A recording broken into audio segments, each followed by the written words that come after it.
Welcome to the Bach Doctor Press. This is the first of a number of interviews, and our first one tonight is with Hinemura Ellison and Ted Hughes, who have just finished the Trinity Trilogy series, which I have thoroughly enjoyed reading, and those out there who are listening, I'm sure, have either read one or two of the books and have done as well. So without further ado, let's start. So, kia ora, I should say, Ted. Congratulations on releasing Scorpions and Stilettos, your third and final story in the Trinity Trilogy series. Well done. Why, thank you, kind sir. It's been a ride.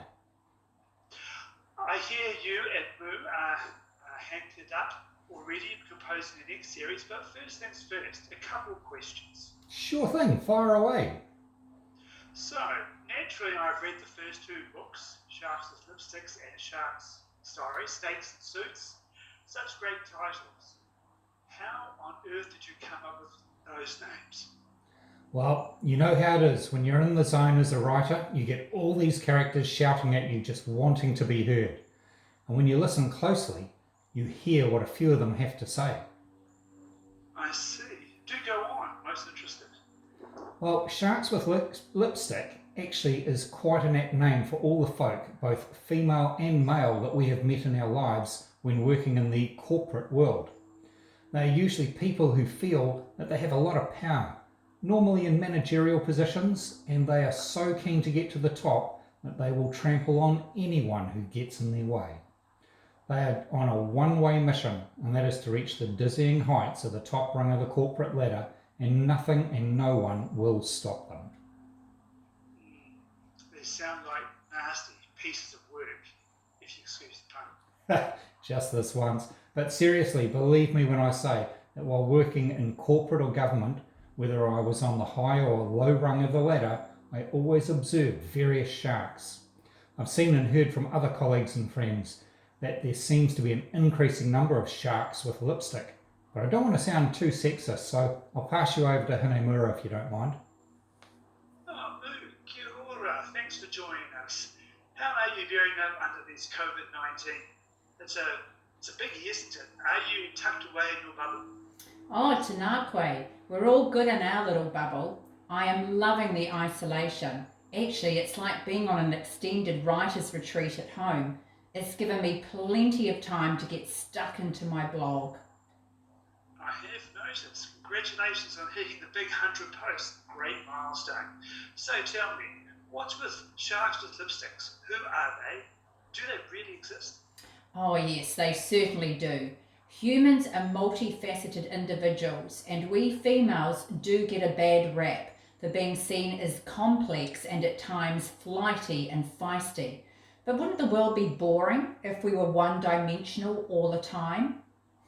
I agree. Boring indeed. We are much more exciting than that. Being a bit of this and a bit of that, I believe we are all a product of our past. Some of the wounds are well hidden and some we have exposed and are now healing well. But with Shark with Lipstick in particular, we refer to has not done herself any favours. She has gone out and humiliated just about everyone she has ever met. She's on a mission to destroy and slice and dice as many people as she can in the workforce, in the hope of impressing someone higher up the ladder. Remind me to keep away from this sort. So the second title, Snakes and Suits, how did that come about? Well, again, another prominent profession out there is the property developer or the real estate agent. And don't get me wrong, like in any profession, you have the good guys, the bad guys, and the in-between guys. So I'm not saying all property developers are shysters, but the ones in this book are. They certainly sound like a bunch of crooks. Do they resemble anyone in real life? Sounds like you may have had a run-in with one or two of them. No, I haven't personally, but like you, I read a lot of the long-form journalism and talk to our journalist friends, as well as attending meetings. And being of Māori descent, I have been to a lot of tribal meetings in Hui where land has been discussed. And at times it ain't that pretty when certain characters and properties and agendas, along with dodgy MOs, get exposed. So to answer your question, although based on true stories, only similar threads are in our book. Oh, I'd like to add a bit here. It really is more about our imagination. Although sometimes the characters talk to us and we can't ignore them. It's like someone or something out there wants their story to be told. And if we are in the fortunate position of being the portal that can write what they say, then that's what we do. And if we can have a laugh or two, along with a murder mystery interwoven here and there with true friendship that stands the test of time, well, then everyone's a winner. Don't we all need real support? Friendship and a sense of community right now, and Freya and Snakes and Suits certainly betrays that. I love it. And in the little sleepy seaside suburb near the big spoke of Wellington, I love how a real sense of family and friendship community came through in her story. Yeah, I think now with this COVID-19 that even the most unlikely people and strangers are being a lot more compassionate and kinder than ever. The vibes out there are really rising. Agree. So, the title, Scorpions and Stilettos. Who wants to spill on that? No? Are you a scorpion in stilettos? Oh, hell no. And I never was back in the day. I do remember when I first lived in Wellington, stilettos were in fashion, and I used to put them on when I left my flat and wobble all the way down the hill to the Newtown Zoo bus stop, hobble onto the bus and off again, and by the time I got to my day job, my feet were over it. No, I don't do stilettos, and I am certainly not a scorpion. Scorpions and stilettos. We just came up with that name over a drink or two one night. We'd done sharks, then snakes, and were trying to think of another word beginning with S and came up with scorpions. And then saw someone hobbling down the street like Moo used to, and it hit us. And dare I ask, where would you find a scorpion in stilettos? Do they really exist, or is it just your imagination? They certainly do exist.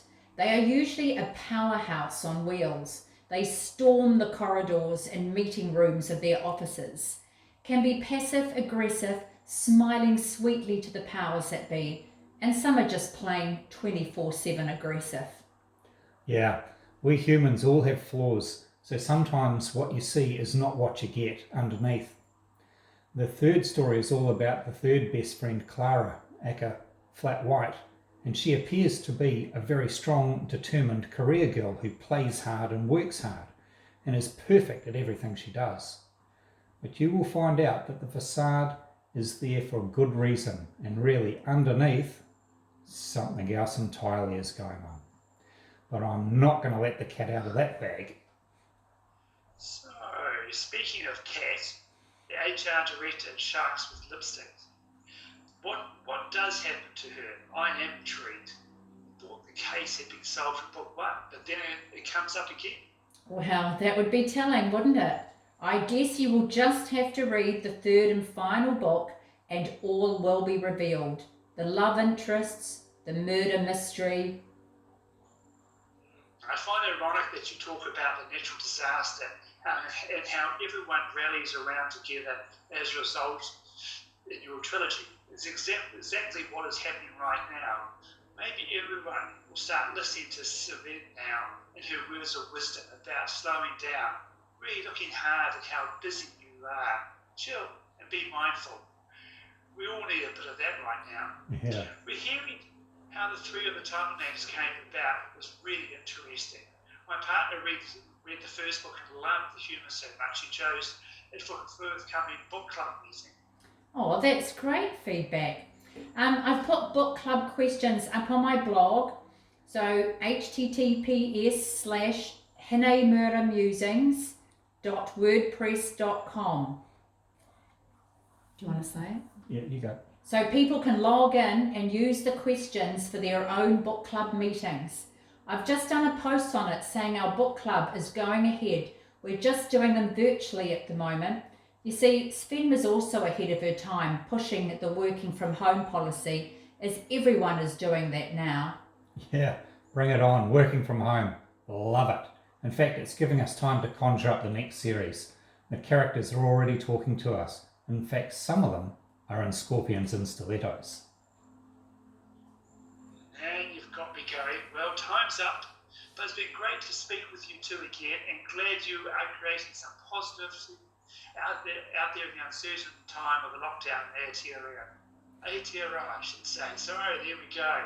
So ka kite anō, and we'll speak to you next time. Thanks everyone for listening. E noho rā.